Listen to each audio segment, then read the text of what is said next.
Welcome back to my YouTube channel Andhra spicy food. ఇవాల్టి వీడియోలో నేను చేయబోయే రెసిపీ రెగ్యులర్గా చేసుకునేలా కాకుండా పప్పును కొద్దిగా డిఫరెంట్గా మెంతిపప్పు ఎలా ప్రిపేర్ చేయాలో చూపించబోతున్నాను. వీడియోని ఎక్కడా స్కిప్ చేయకుండా చూడండి. వీడియో నచ్చినట్లయితే ఒక లైక్ చేయడం మాత్రం మర్చిపోవద్దండి. ఇంకా ఎవరైనా నా ఛానల్ సబ్స్క్రైబ్ చేసుకొని వాళ్ళుంటే తప్పకుండా సబ్స్క్రైబ్ చేసుకోండి. ఇక లేట్ ఎందుకు, మెంతిపప్పు ఎలా ప్రిపేర్ చేయాలో చూద్దాం రండి. ఇక్కడ నేను ముందుగా కడిగి పెట్టుకున్నటువంటి ఒక కట్ట మీడియం సైజ్ మెంతాకును కట్ చేసి పెట్టుకున్నానండి. మనం ఇప్పుడు దీంతోనే మెంతిపప్పును ప్రిపేర్ చేస్తున్నాము. వీటితో పాటు ఒక హాఫ్ కప్పు నేను కందిపప్పును హాఫ్ అన్ అవర్ ముందుగానే నానబెట్టి ఇలా పెట్టుకున్నాను. ఇప్పుడు మనం పప్పుకి ప్రిపేర్ చేసుకుందాము. ఇప్పుడు స్టవ్ మీద కుక్కర్ పెట్టేసుకొని కుక్కర్ బాగా హీట్ అయ్యాక ఇక్కడ నేను 2 స్పూన్స్ ఆయిల్ని వేసేసుకుంటున్నాను. ఇది మనం రెగ్యులర్గా చేసుకునేలా ఉండదండి. పప్పు కొద్దిగా డిఫరెంట్గా ఉంటుంది. మెథడ్ని ఎక్కడా స్కిప్ చేయకుండా చూడండి. ఇప్పుడు కొద్దిగా ఆయిల్ హీట్ ఎక్కిన తర్వాత ఒక 10 వెల్లుల్లి రెబ్బలను వేసుకుంటున్నాను. వెల్లుల్లి కాస్త వేగిన తర్వాత కొన్ని పోపు గింజలను కూడా వేసేసుకోవాలండి.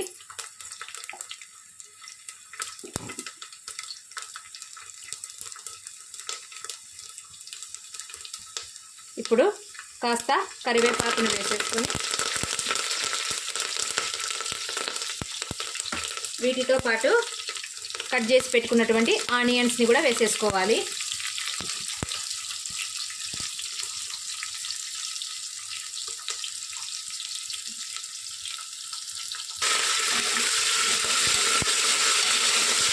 ఆనియన్స్ కాస్త వేగాక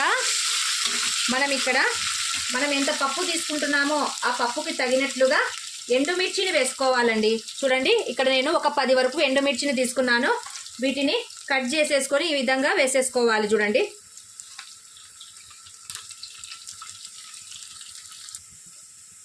ఎండుమిర్చి ఆనియన్స్ కొద్దిగా వేగాక మనము కడిగి పెట్టుకున్నటువంటి కందిపప్పును వేసేసుకుంటున్నాను.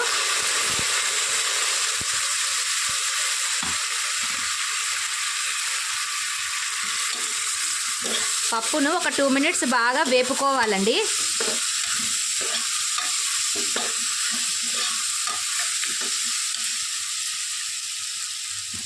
ఇప్పుడు ఇందులోనికి కొద్దిగా చింతపండుని యాడ్ చేసుకుంటున్నాను. నేను చిన్న నిమ్మ సైజ్ అంత చింతపండుని తీసుకున్నాను. ఇప్పుడు వీటిలోనికి హాఫ్ స్పూన్ పసుపును వేసుకోవాలి.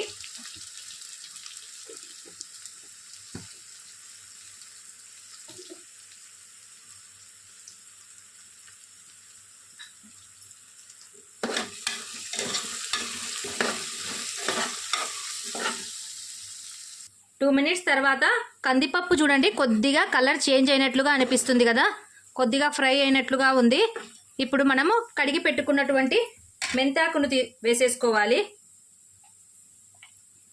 చూడండి, ఒక మీడియం సైజ్ కట్టనంతా వేసేసుకుంటున్నానండి.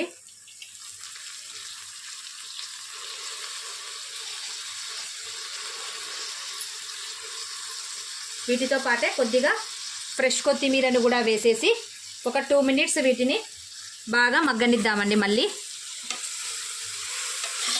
వెంటనే మనము వాటర్ పోయకూడదు.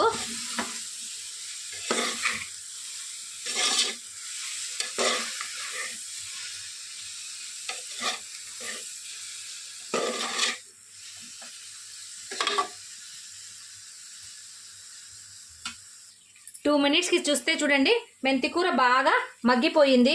ఇప్పుడు మనము పప్పు ఉడకడానికి తగినంత వాటర్ని వేసుకోవాలి. మరీ ఎక్కువ వేయద్దండి, ఒక గ్లాస్ అంతా వేసుకోండి. మరీ ఎక్కువ వేసినా కూడా పప్పు జోరైపోతుంది. మనకు కందిపప్పు మునిగేంత వరకు వాటర్ వేసుకుంటే చాలండి, కరెక్ట్గా మనకు కొలత సరిపోతుంది. ఇప్పుడు వీటిని ఒక 3 విజిల్స్ వచ్చేంత వరకు పప్పుని బాగా ఉడికిద్దాము.